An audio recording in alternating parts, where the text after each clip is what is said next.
All right, you guys. Welcome to day 8. You're 1 week in on the 30-day sober challenge, and I just want to say congratulations. I hope that yesterday you spent some time mapping out the calendar, looking at the week, trying to figure out what are these anchors that you're going to put in place to help kind of you through the process. But today I want to talk about honesty, honesty with ourselves and honesty with others, and the truth is more than anything, I want to be able to focus on honesty with ourselves. I think what happens so often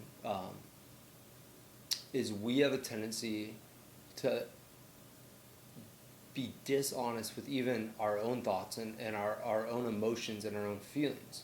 And we've learned somehow to function and cope, and especially when we're utilizing alcohol. So what happens is we put alcohol into our system, and by doing so, an emotion that maybe was there, we're choosing to negate it and avoid it and kind of alter that emotion. And so we never took the time to get honest with the emotion of how we really felt. Um, Reason why I think this is so crucial and important to the 30-day sober challenge is just a lifestyle of sobriety is if we don't choose to learn to become honest with our emotions, what will happen is we will begin to find some other means or some other way to cope with those emotions without dealing with them that usually results in a negative new habit that we create. So you may get sober and stop drinking and never ever begin to get honest with how you're really feeling and your emotions inside, and you will move that over to a completely different addiction and you'll get stuck there. But what happens is when we learn to become honest with ourselves, um, then we can begin to see the emotion and go, okay, well, here it is. What do I do with it? So in today's email you guys received, you'll see at the very bottom there was another little PDF. That's an emotion chart.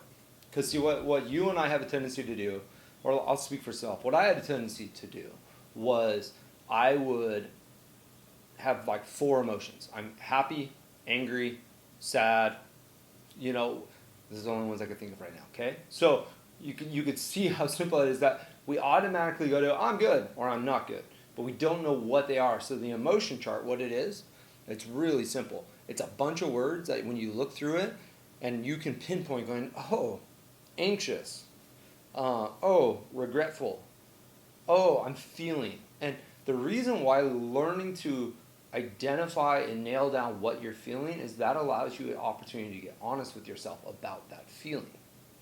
And when we get honest with ourselves about our feeling, then we can choose to look at it and choose to do something with it. It's not going to be easy.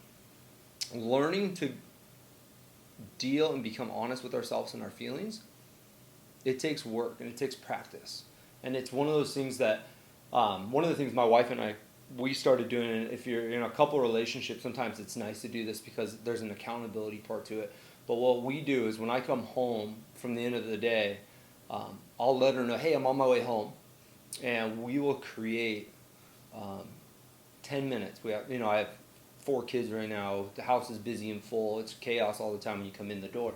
But what we try to do is we go into our bedroom for 4 minutes and we simply ask the question, what are your 3 feelings you've been feeling today? And I find that when she asks me that question, it gives me enough time to pause and think and go, how am I feeling? And I could easily be like, well, I'm discouraged. Work didn't go the way I wanted to.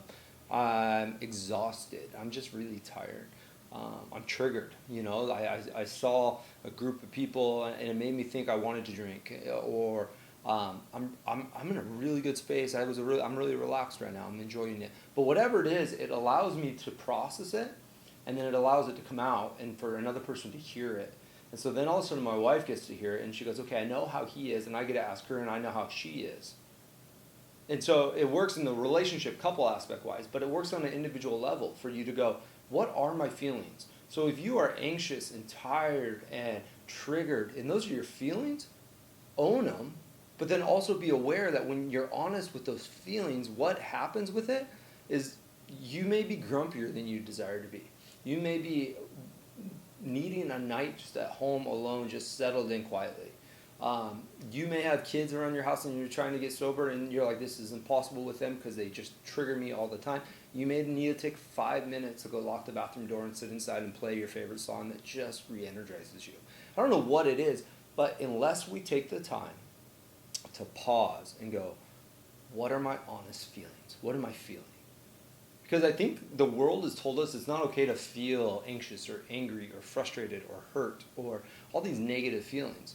So we avoid them and we numb out with them and we choose to drink and numb it. What I'm asking you to do is to feel it.